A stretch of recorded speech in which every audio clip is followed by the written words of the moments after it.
Electric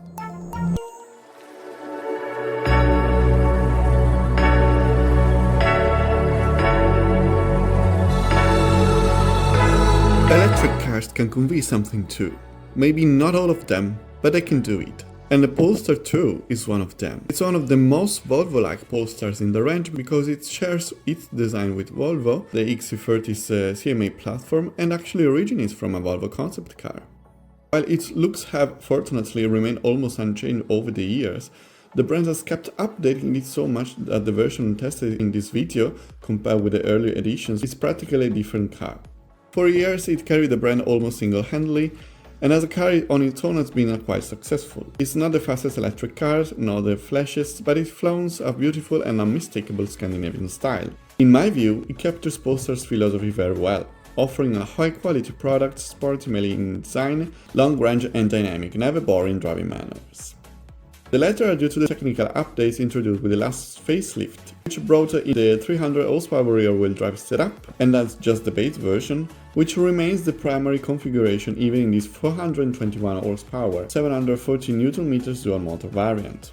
It's not the one fitted with the performance pack, which boosts output to 476 horsepower and even more dedicated suspension, but this one still owns its own just fine.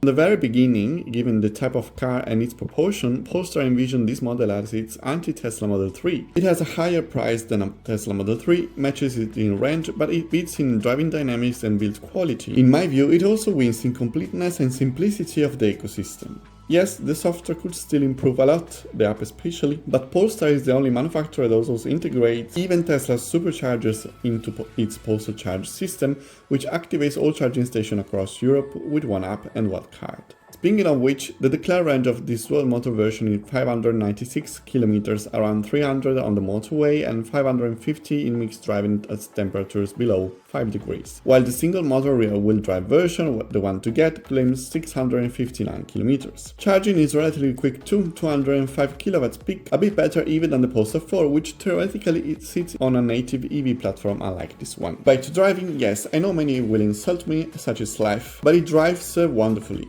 Credit goes to the rear drive centering layout, even in this dual motor setup, and to a chassis tuning that looks, feels, and is unmistakably European. But the magic also lies in its simplicity. There are no drive modes. You can set the traction control to a sort of intermediate sport mode and adjust the steering weight, but that's it.